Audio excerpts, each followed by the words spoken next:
Vážený pane hejtmane, vážená rado, vážení zastupitelé, tedy těch, kterých si mohu vážit. Dovolte mi, abych dnes se na vás obrátil u příležitosti výročí komunistického puče, který proběhl před 66 lety. Mnozí by mohli namítnout, že se jednalo o pokojné převzetí moci v rámci ústavního pořádku. Dnes již i historici ví, že opak je pravdou. Dne 20. února podalo demisi 12 členů vlády a konečně po obsazení sekretariátu sociální demokracie dne 24. února podávají demisi ministr výživy Václav Majer a místopředseda vlády František Timeš. Povinností Gottwalda tak bylo dne 25. února 1948 podat demisi celé vlády a povinností prezidenta Beneše dle ústavy bylo tuto demisi přijmout.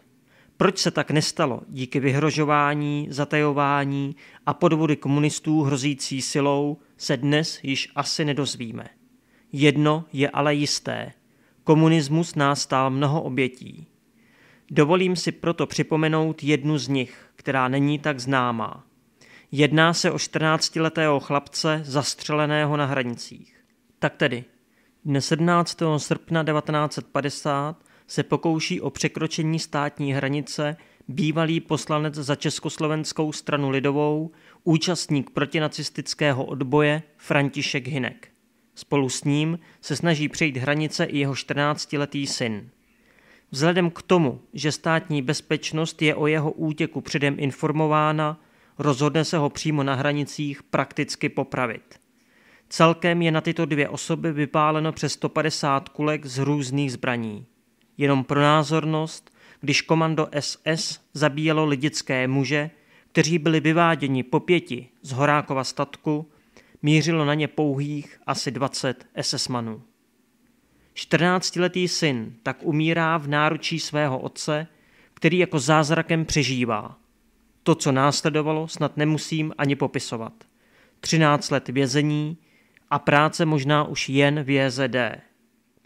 Proč si tedy nemohu některých zastupitelů Libereckého kraje vážit? Nezlobte se na mne, ale lidé, kteří jsou poplatní politickým ideologiím a na noc zavírají vědomě do cel své spoluobčany, kteří prokazatelně neudělali nic špatného, jenom měli odlišný názor, či toužili po svobodě či demokracii, takových si vážit skutečně nemohu. Na ostatní nechutné věci bohužel dle vyjádření soudů nejsou dostatečné důkazy, jako například na prošetření smrti pana Vonky.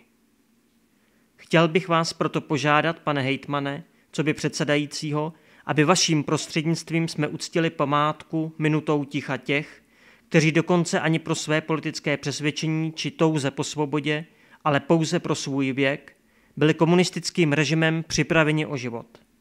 Myslím, že je to v tento den příznačné.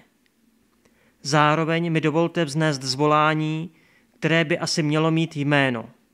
Osobně si však myslím, že personifikovat zlo by byla jenom hozená rukavice, která by se proměnila v sérii nadsti utrhačných článků, mediálního využívání právě o něch totalitních nomenklatur a možná i právních anabází. Tak tedy, snad jenom beze jména. Komunistická zrůdo, odstup.